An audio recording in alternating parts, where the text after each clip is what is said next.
오늘 본 말씀 디모데후서 1장 3절에서 7절까지 말씀을 가지고 하나님이 기억하시는 사람 같이 하겠습니다. 하나님이 기억하시는 사람. 매년 6.25 전쟁을 기념할 때가 되면 생각나는 한 사람이 있습니다. 그는 한국의 신들러라고 불리는 현봉학 박사입니다. 이 현봉학 박사님은 6.25 전쟁이 발발했을 때 세버란스 병원 의사였다고 합니다. 그런데 그분이 목사의 아들로서 태어나서 미국을 유학을 다녀와서 영어를 잘했어요. 그래서 6.25가 발발이 됐는데 기도 중에 나는 어떻게 해야 할 것인가. 그런데 영어를 잘하니까 미군 통역관으로 자원을 해서 전쟁에 참전을 했습니다. 당시 흥남 철수 계획을 이 현 박사가 어떻게 알고 미 식군단 알몬드 소장을 찾아서 만나가지고 피난민, 특히 예수 믿는 사람, 그리스도인이 많다. 만약에 이들을 놓고 우리가 떠난다면 이들은 다 죽게 된다. 도와달라 해서 간청을 해서 마침내 설득에 성공해서 그는 군목들과 교회들을 통해서 12월 23일 밤 12시까지 흥남부두로 다 모이라고 통고를 했습니다. 그래서 마침내 그 피난민들이 그날 밤 흥남을 출발해서 12월 25일 거제도 장승포 함에 도착했던 것입니다. 그때 도착한 피난민이 9만 2천여 명이라고 합니다. 이것은 현 박사님 자신의 안위를 포기한 한 사람의 희생이 가져온 크리스마스의 기적이라고 말합니다. 그러고도 그는 평생 구출하지 못한 사람들과 이산 가족이 된 그 사람들을 생각하면서 괴로워하면서 그렇게 살았다고 합니다. 사랑하는 여러분, 한 사람이 희생으로 수많은 사람들을 죽음에서 생명으로 구출했다는 것은 하나님이 기뻐하실 것이며 하늘의 생명력에 기록되어 하나님이 기억하는 사람이 될 것입니다. 오늘 본 말씀은 바울 사도가 영적인 아들이요 하나님의 사역의 동역자인 디모데에게 편지를 하는 것입니다. 당시 디모데는 에베소 교회의 담임 목사로서 사역을 했고, 그런데 많은 어려움이 있었어요. 그는 나이가 어렸고 그리고 성격이 좀 소심한 편이어서 쉽게 상처를 받았어요. 그런데도 하나님의 사역을 잘 수행하는 이 디모데에게 바울은 그에게 따뜻한 말로 위로하고 격려해주고 그리고 하나님의 마음을 전하고 그리고 그에게 말합니다. 너는 하나님이 기억하는 사람이다. 할렐루야. 너는 하나님이 기억하는 사람이다 라고 이렇게 전하는 것입니다. 여러분, 하나님은 어떤 사람을 기억하실까요? 먼저 하나님의 마음을 감동케 하는 사람입니다. 3절 4절 우리 같이 한번 해보겠습니다. 내가 밤낮 간구하는 가운데 쉬지 않고 너를 생각하여 청결한 양심으로 조상적부터 섬겨오는 하나님께 감사하고 내 눈물을 생각하여 너 보기를 원함은 내 기쁨이 가득하게 하려 함이니. 바울의 영적인 아들인 디모데는 바울이 세운 에베소 교회의 담임 목사로 있는 것입니다. 그런데 에베소라는 도시는 소아시아의 중심지로서 우상을 많이 섬기는 우상의 도시였어요. 그래서 영적인 어려운 곳입니다. 거기에 에베소 교회에 담임을 하고 있었으니까 얼마나 어려웠겠습니까? 그런데도 디모데가 목회하는데 목회를 잘하는 거예요. 어려움에서도 목회를 바울을 따라서 잘 하고 있고, 그런데 바울 사도가 로마 감옥에 갇혀서 있던 것을 보고 이 디모데의 마음이 어려웠을 것입니다. 그런데 이렇게 어려운데도 불구하고 디모데는 바울의 선교의 방을 따라서 그 목회를 잘하였고 오직 하나님을 향한 뜨거운 열정으로 헌신했습니다. 여러분, 이렇게 하기가 사실 어렵거든요.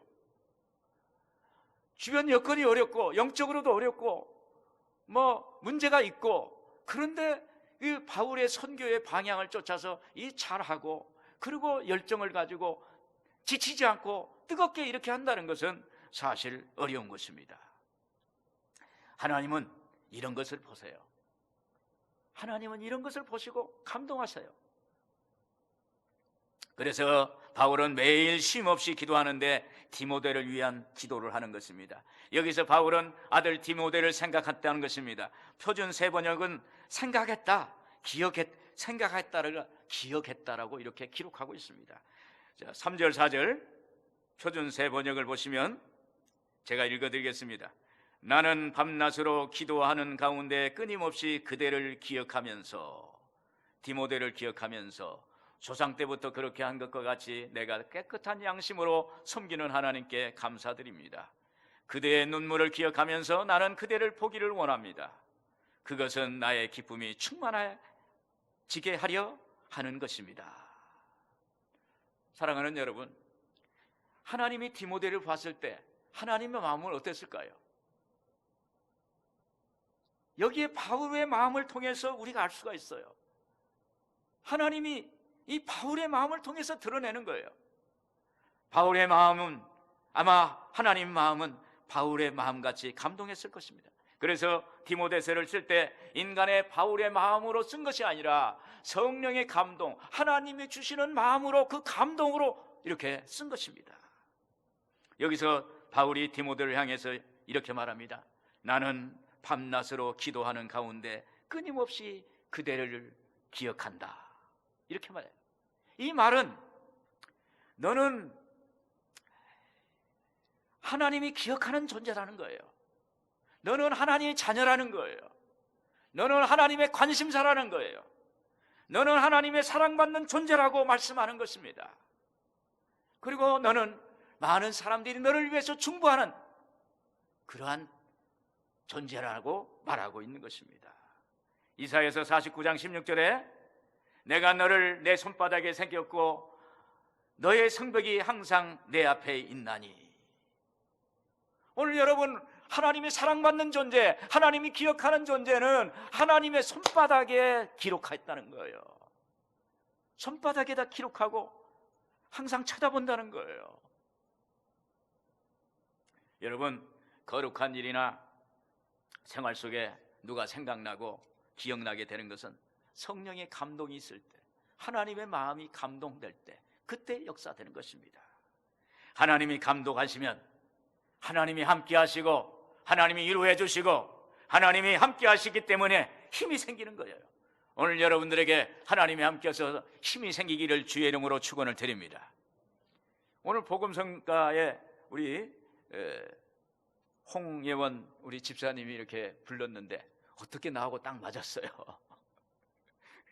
마음이 지쳐서 기도할 수 없고 눈물이 빗물처럼 흘러내릴 때 주님은 우리의 마음을 아시고 사랑으로 인도하시네. 누군가 널 위하여 누군가 기도하네. 내가 홀로 외로워서 마음이 무너질 때 누군가 널 위해 기도하네. 우리 홍혜연 집사님이 너무 잘 불러가지고 제가 한번 저 혼자 불러볼게요. 후렴 한번 보겠습니다.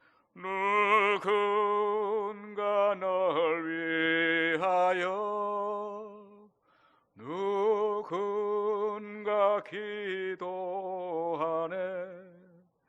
내가 홀로 외로워서 마음이 무너질 때 누군가 널 위해 기도하네.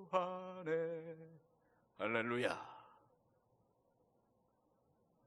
하나님은 위로를 주시는 분이에요. 위로를 주시는데 하나님이 직접 위로도 주시지만 사람을 통해서 바울을 통해서 디모데를 위로해 주시는 거예요. 나는 너를 기억한다. 내가 너를 사랑한다. 너는 내 관심사다. 성경에 볼지어다 내가 세상 끝날까지 너희와 항상 함께 있겠다. 여러분, 하나님 마음 감동하시면 하나님이 함께 하시는 거예요. 세상 끝날까지 내가 너와 함께 하리라. 어느 목사님이 한 공장에서 매월 직장 예배 드렸다고 합니다. 그 공장의 설립자는 교회 장로님이셨어요. 그리고 이제 사장님 되셨는데 그분은 교회 집사님이셨어요. 담임 목사님 모시고 예배를 드립니다. 어느 날 갔더니 공장 분위기가 좋지 않았습니다. 예배 전에 사장님이 만나자고 해서 잠깐 만났는데 사업이 어려워서 부도가 났다는 거예요. 부도가 날 위치에 처지에 있다는 것입니다. 그래서 목사님 들을 때 아니 직장 예배를 이렇게 드리는데 부도가 난다는 것이 너무 안타까운 거예요. 그래서 예배 때마다 이 목사님이 하나님 부도가 안 나게 해달라고 기도하는 거예요. 몇 달 지난 어느 날 예배 전에 사장님이 또 만나자고 했어요. 그래서 들어보니까 아무래도 부도를 막을 수 없어 다른 사람이 회사를 인수할 것 같다는 것입니다.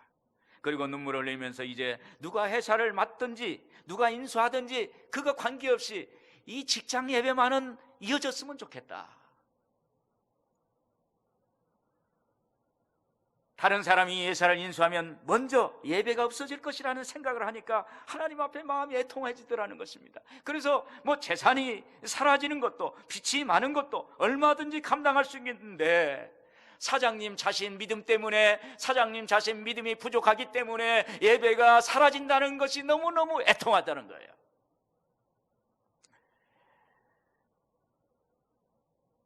그날 예배 끝난 후에 사장님이 직원 앞에 진솔하게 이야기합니다. 내가 부족해서 회사가 부도나게 되었는데 이 예배만큼은 계속 이어졌으면 좋겠습니다. 그동안 자신이 본이 되지 못한 것, 회사 사장으로서 집사답게 온전히 모범이 되지 못한 것에 대해서 회개하고 직원들 앞에 진솔하게 고백을 하더라는 것입니다. 그 후 사장님은 변화되었고 직원들도 힘을 다해서 부도의 어려운 이 과정을 지나면서 그들이 믿음을 갖게 되고 그리고 하나님께 순종하는 것을 붙잡고 나아가니까 그때부터 하나님이 문제에 손을 대시니까 순서대로 문제가 해결이 되면서 예배도 회복되고 부도도 그 위기를 넘겨서 회사가 얼마 후에 정상이 되었다는 것입니다. 할렐루야. 이럴 때 한번 박수 한번 치는 거예요. 할렐루야. 예. 사랑하는 여러분, 하나님은 보세요. 하나님은 살아계세요. 그래서 우리의 삶의 과정을 보시고 아시고 이해하시고 우리를 품어주시는 것입니다. 또 우리의 믿음의 성장을 보시고 우리를 기억하시는 것입니다. 그리고 때 반드시 하나님이 응답하시고 역사해 주시는 것입니다. 다음에 하나님 어떤 사람을 기억하실까요? 참 믿음을 가진 사람을 하나님은 기억하세요. 5절에 같이 해보겠습니다. 이는 내 속에 거짓이 없는 믿음이 있음을 생각함이라. 이 믿음은 내 애조모 로이스와 내 어머니 유니게 속에 있더니 내 속에도 있는 줄 확신하노라. 여러분, 하나님이 감동하시는 것은 무엇일까요? 하나님이 기억하시는 것, 무엇을 기억하실까요? 하나님은 우리의 믿음을 보시고 마음의 문을 열으세요. 예수님이 어느 날 베드로에게 물었어요. 너는 나를 누구로 아느냐? 그때 베드로가 주는 그리스도시요 살아계신 하나님의 아들이십니다. 이렇게 고백을 합니다. 주님은 나의 주님이십니다. 주님은 내가 믿어야 할 대상입니다. 이렇게 고백을 한 거예요. 그때 예수님께서 반응하시세요. 바요나 시몬아 내가 복이 있도다. 이를 알게 하시는 혈육이 아니요 하늘에 계신 내 아버지시나.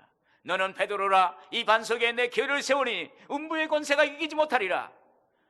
내가 너에게 천국 열쇠를 주리니 내가 땅에서 풀면 땅에서 매면 하늘에서 매이고 땅에서 무엇이든지 풀면 하늘에서도 풀리리라. 할렐루야. 베드로의 믿음을 고백하니까 하나님께서 천국 열쇠를 주시는 거예요. 하늘문을 열고 닫고 하는 그 열쇠를 주신 것입니다. 참 믿음을 보신 것입니다.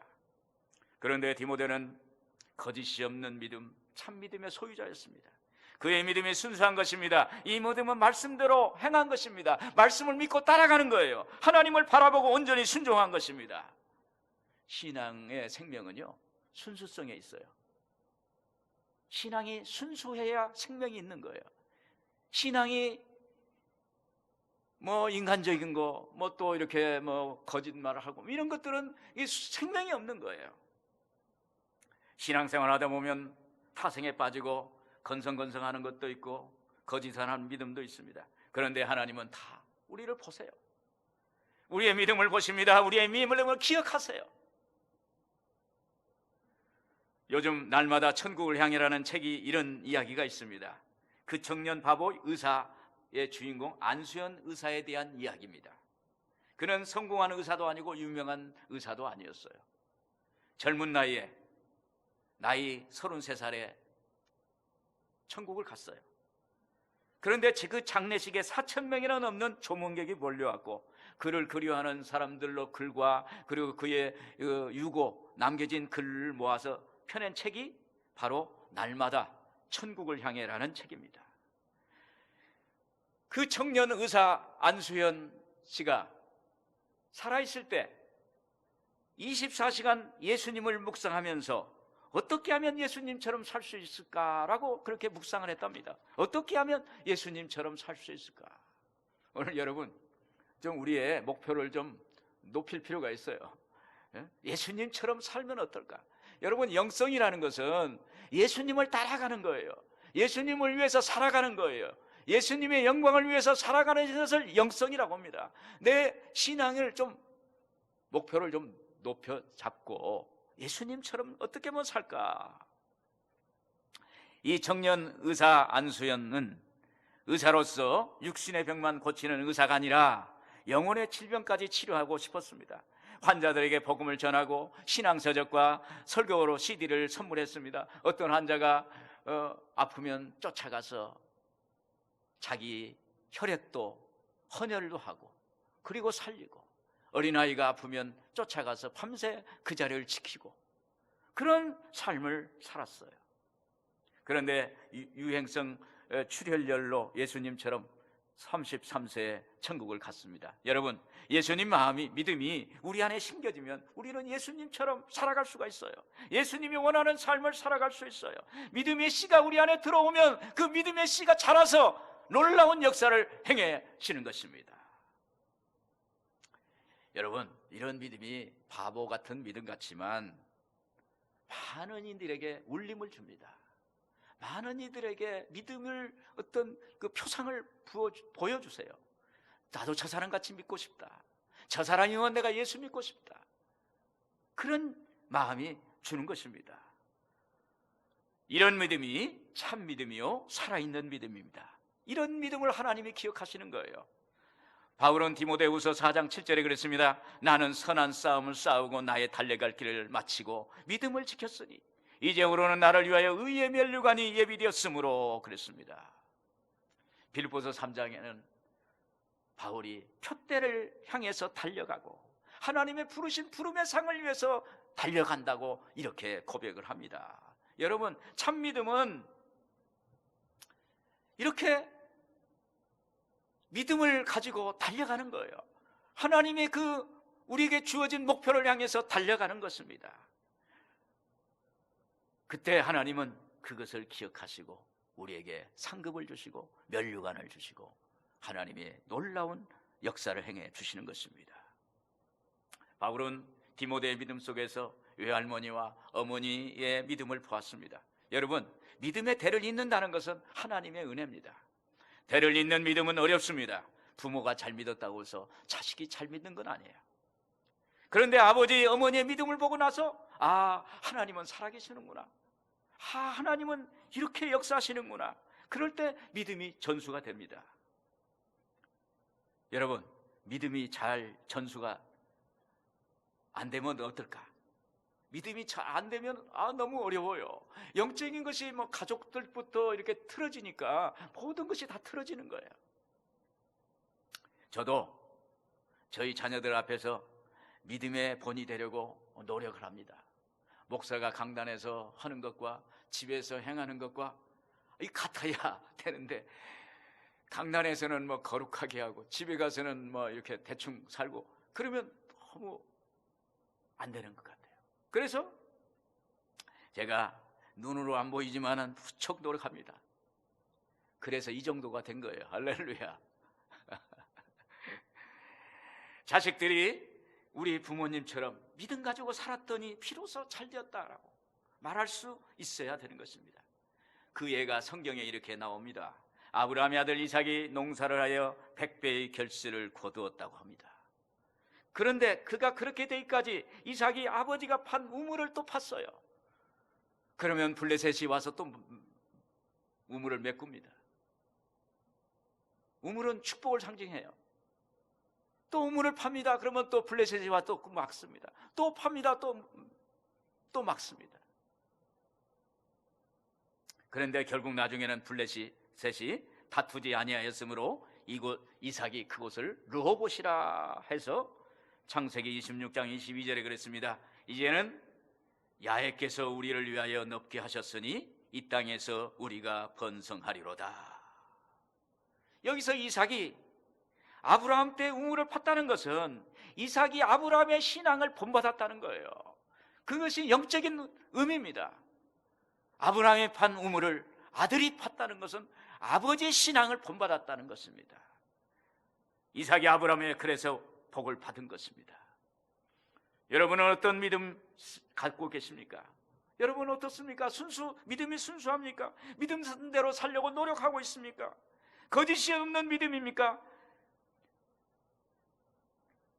믿음은 내 마음속의 상상이 아닙니다. 실제적인 삶입니다. 행함으로 믿음을 보여야 되는 거예요. 말씀을 믿고 사는 것입니다. 그러면 우리 주님이 내 믿음대로 될지어다 우리를 축복해 주실 줄로 믿습니다. 끝으로 하나님의 은사를 받기를 소원하는 사람은 하나님께서 기억하세요. 6절 7절 같이 보시겠습니다. 그러므로 내가 나의 안수함으로 내 속에 있는 하나님의 은사를 다시 불릴 듯하게 위하여 너로 생각하게 하노니 하나님이 우리에게 주신 것은 두려워하는 마음이 아니요 오직 능력과 사랑과 절제하는 마음이니. 디모데가 에베소 교회에서 담임으로 사역하는데 교회에 힘든 어려운 일이 있었을 것입니다. 저도 이렇게 목회를 해보니까요 참 어려운 것들이 많았어요. 제가 축전에 가서 교회를 개척을 하자마자 교회를 치웠어요. 이런 사람을 무대뽀가 아니라 주대뽀라고 합니다. 주님만 믿고 가는 사람. 교회를 3층짜리, 지금 구성역 앞인데 GTX역 앞에다 3층짜리 교회를 쳤어요. 교회를 지는 1년 동안 지었는데 성도는 한 분도 없는데 1년을 지으니까 성도들이 막 오더라고요. 그런데 그 과정을 보면 참 어려운 것들이 많아요. 말로 이렇게 설명을 할 수는 없지만 많은 것들이 있습니다. 그럼에도 하나님께 기도하면 모든 것이 다 덮는 녹듯이 싹 사라져요. 그래서 목회를 하는 거예요. 할렐루야. 사람이 사람을 상대한다는 게 참 어렵거든요. 그런데 그렇게 할 수 있도록 하나님이 은혜를 주세요. 이것을 멀리서 본 바울이 영적인 아들 디모데에게 좀 더 하나님의 은사를 가지고 좀 활용했으면 좋겠다, 이런 마음을 표현하는 것입니다. 아마 당시 연소했던 디모데는 내적으로 로마 정부의 그 기독교 탄압에 의해서 교회가 위축되고 또 영적인 아버지 바울이 감옥에 들어 있으니까 내면의 마음의 위축이 됐을 거예요. 바울이 그걸 보고 이야기하는 거죠. 내가 너를 만나서 안수해서 내 안에 있는 은사가 다시 새롭게 불타게 되기를 원한다는 거예요. 할렐루야. 오늘 여러분들의 안에 계시는 하나님의 은사가 불릴 듯 다시 일어나서 하나님께서 새롭게 더 크게 타오르는 역사가 있기를 주님의 이름으로 축원을 드립니다. 고린도전서 12장 31절에 그랬습니다. 너희는 더욱 큰 은사를 사모하라. 내가 또한 가장 좋은 길을 너희에게 보이리라. 은사는 하나님이 주신 선물이에요. 그래서 우리는 그 은사를 많이 받아야 됩니다. 사랑하는 여러분, 하나님이 기억하시는 사람은 하나님이 선물 주신 은사를 소중하게 여기고 그 은사를 받기를 원하고 은사가 개발되기를 원하고 은사가 향상되기를 원하고 은사가 쓰여지기를 원하는 것입니다. 예전에 훌륭한 목사님들에게 능력받고 은사를 받으려고 기도받으러 가기도 하고 또 그 능력 있는 목사님의 옷깃을 좀 만지려고도 해요. 그러면 이 능력이 이렇게 흘러올 줄 알고 그렇게 하는 거예요. 또 우리 조영기 목사님 성에 가면 막 성회 끝나고 나갔을 때 옷자락을 막 잡는 거예요. 어느 때는 바지가랑이 찢어지는 거예요. 막 그 옷자락에도 붙잡으려고 하는 그 애쓰는 현장이 은사를 사모하고 하나님의 능력을 사모했기 때문에 그것을 그런 현상이 나타나는 것입니다. 어떻게 보면 순수한 믿음이라고 생각이 되는 것입니다. 왜 하나님의 은사를 받아야 합니까? 하나님께 영광을 돌리는 삶을 살기 위해서.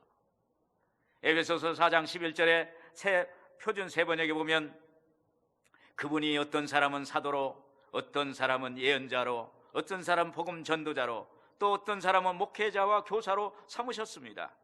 그것은 성도들을 준비시켜 봉사일을 하게 하고 그리스도의 몸을 세우게 하려 하는 것입니다.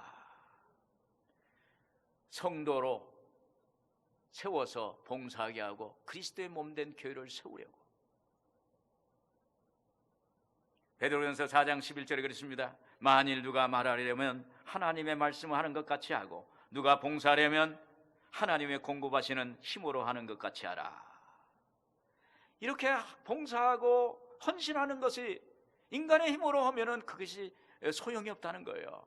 하나님이 주시는 그 공급하는 힘으로 할 때 거기에 열매가 되고 거기에 하나님의 영광이 되고 하나님이 기뻐하는 것이 된다는 것입니다. 바울도 다메섹 도상에서 부활의 주님을 만났습니다. 그러고 나서 아나니아 집사로부터 안수기도를 받아요.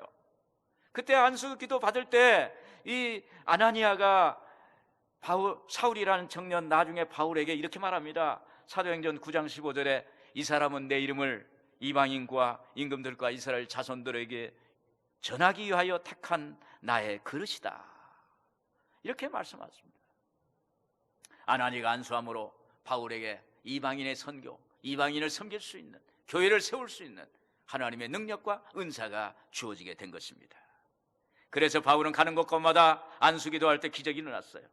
특별히 에베소 지방에 갔을 때 그들이 성령을 알지 못한다고 말할 때 안수기도할 때 12명이나 성령 충만한 역사가 나타났어요. 그리고 바울이 두란노 소원에서 말씀을 2년 동안 가르치고 나서 병자들을 기도할 때 하나님이 바울의 손으로 희한한 역사를 행했다고 그랬습니다. 바울의 손이 간 것이 아니라 하나님이 바울의 손을 붙잡고 병자를에게 안수기도 했다는 거예요. 그러자 거기에 병이 났고 막 여러 가지 귀신들이 떠나나가고 완치되는 역사가 나타난 것입니다. 여러분, 우리 예수님을 믿는 사람들이 모두 성령 충만 받고 우리를 통해 성령의 은사가 나타나도록 하나님께 기도해야 돼요. 이걸 보고 안 믿는 사람들이 하나님이 살아계시는구나. 그래서 하나님 앞에 나오는 역사가 있게 되는 것입니다. 사랑하는 여러분, 고린도전서 12장 4절 9절에 보면 성령의 은사에 대해서 말합니다. 거기에 보면 우리가 신앙생활 중에 지혜의 말씀의 은사를 받으면 수시로 다가오는 어려운 문제를 해결할 수 있다. 이게 이야기하고 있어요. 하나님 지혜를 주세요. 야고보서 1장 5절에 너희 중에 누구든지 지혜가 부족하거든 후히 주시고 꾸짖지 않는 하나님께 아뢰라. 그리하면 주시리라. 제가 여러 가지 일을 하면서 어려울 때는 하나님께 기도해요. 하나님 저에게 지혜를 주세요. 그리고 야고보서 1장 5절 말씀을 외워요. 암송해 속으로. 너희 중에 누구든지 지혜가 부족하거든 후히 주시고 꾸짖지 않는 하나님께 아뢰라. 그리하면 주시리라. 그리하면 주시리라. 그러면 아이디어가 떠올라요. 지혜가. 그리고 문제 해결이 돼요. 그 다음에 지식의 말씀의 은사를 받으면 앞으로 일어날 일을 미리 알게 해줘서 대책을 할 수가 있어요. 그 예가 그 엘리사 시대 때 아람 군대가 이스라엘 침공할 때 아람 왕이 자기 침실에서 이스라엘을 침공하는 계획을 세웠는데 엘리사가 이미 알아버리는 거예요. 그게 뭐냐면 하나님이 엘리사에게 말씀의 지식을 줘가지고 깨닫게 알고 알게 해주셔서 아람이 침공해온다. 그리고 미리 이스라엘 왕에게 말을 해줘가지고 이스라엘이 이기게 되는 거예요.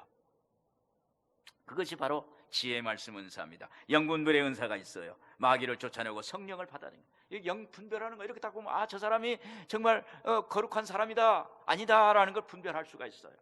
그 다음에 방언의 은사, 여러분, 로마서 8장 26절에 그랬습니다. 이와 같이 성령도 우리의 연약함을 도우시나니 우리가 마땅히 빌 바를 알지 못하나 말할 수 없는 탄식으로 우리를 위하여 친히 간구하신다. 우리가 알지 못하는 게 있어요. 근데 방언을 막 기도하면 하나님이 그 방언을 통해서 내가 알지 못하는 것을 막 기도하게 하는 거예요. 할렐루야. 그래서 어려운 거, 문제 있는 걸 다 피해 나갈 수 있고, 또 기도로 방어할 수 있고 이길 수 있는 그런 역사가 나타나는 게 방언의 은사예요. 방언 기도합니다. 방언 통변의 은사, 통역의 은사.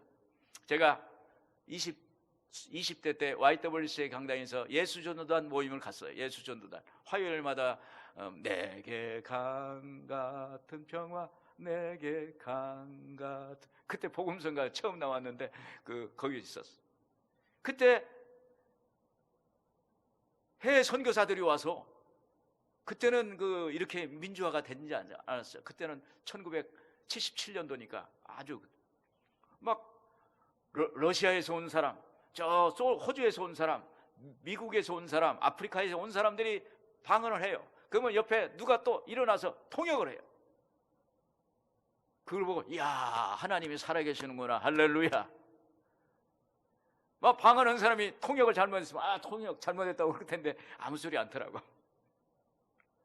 그래서 하나님이 살아계시는 걸 보여주시고, 믿음의 은사, 하나님의 믿음을 받아서 특별한 일을 성취하고 힘겨운 고난을 이길 수 있습니다. 능력 행함의 은사는 뭐냐면 오병이의 기적 같은 거, 여리고성이 무너지는 거, 홍해가 갈라지는 일, 그것이 초자연적인 역사가 아닌 능력 행함의 은사입니다. 그 다음에 병 고치는 은사, 병 고치는 은사. 저 같으면 폐병이 걸려가지고 능망염 돌리고 또 막 죽을 병이 걸려서, 죽을 병이 걸린 사람에게는 은사를 주세요. 병 고치는 은사를 주는 거예요. 저한테 기도받고 한 80 넘은 할아버지가 제가 교회를 축전해서 기회를 지었는데 그 해에 오셨어요. 업고 왔어요. 할아버지가 딱 안수 집사님, 제가 기도를 했어요. 어디가 아프니까 못 일어나. 기도는 1m를 뛰는 거예요. 벌쩍 그냥 팍. 그래 그분이 감사해서 우리 교회 앞에 계단을 덜했는데 그 계단을 전부 그분이 했어요. 할렐루야. 하나님께서 이런 은사를 통해서 역사하세요. 저는 사람들이 그래요. 친화력이 많이 있다고 그래요. 저는 친구가 40년, 50년 한 번 만나면 지금까지 계속 만나요. 한 번 만나면 원수가 되면 안 되잖아요. 한 번만 끝까지 쫙. 그래서 30년, 40년, 50년 이런 친구들이 많아요. 이것이 바로 섬기는 은사예요. 여러분, 내 것을 주장하면 친구가 될 수가 없어요. 내가 그걸 포기해야 친구가 돼. 그게 섬기는 거. 자꾸. 이게 목회자로서 이 섬기는 은사가 있다는 건 너무 감사한 일이죠. 사랑하는 여러분, 하나님이 주시는 선물인 은사를 사모하고 받으시길 바랍니다. 하나님은 은사를 사모하는 자에게 주세요. 소원하는 자에게 주세요. 하나님이 기억하시는 사람이 되길 바랍니다. 하나님께 집중하고 하나님께 감동케 하세요. 그러면 하나님께서 묵묵히 교회에서 봉사하고 묵묵히 직장에서 일하고 사업장에서 일을 하면 하나님이 그것을 보시고 하나님이 기억하신 사람이 되어 하나님이 역사가 나타나는 것입니다. 그리고 참 믿음, 행함이 있는 믿음을 가지세요. 그럼 예수 믿는 사람은 믿음으로 사는 것입니다. 참 믿음, 행함이 있는 믿음으로 역사하는 것입니다. 그리고 하나님이 주시는 선물, 은사를 소원하세요. 여러분, 하나님이 은사를 주시면 나에게 지식의 은사, 지혜의 은사, 영분별의 은사, 방언 통변의 은사, 예언의 은사, 그리고 능력 행함의 은사, 믿음의 은사, 신의 은사, 이런 은사가 있으면 우리가 하나님께 영광 돌리는 건 너무 감사하는 거예요. 할 수가 있어요. 오늘 목사만 그런 게 아니에요. 여러분, 평신도로서도 얼마든지 하나님께 영광을 돌리고 살아야 되는 것입니다. 오늘 여러분들에게 하나님이 기억하시는 사람이 되기를 주님의 이름으로 축원을 드립니다. 기도하겠습니다. 하나님 아버지, 감사합니다. 오늘 하나님께 감동케 하는 사람, 참된 믿음을 가진 사람, 하나님 주시는 그 은사를 사모하는 사람, 그래서 하나님께 기억하시는 사람이 되기를 원합니다. 주여, 오늘 우리에게 하나님이 기억하셔서 때마다 임마누엘 하게 하여 주시고 때마다 함께 하시고 때마다 응답하셔서 하나님 앞에 영광되는 하나님의 자녀 되게 하여 주시옵소서. 감사하고 예수님의 이름으로 축복하고 기도드리옵나이다. 아멘.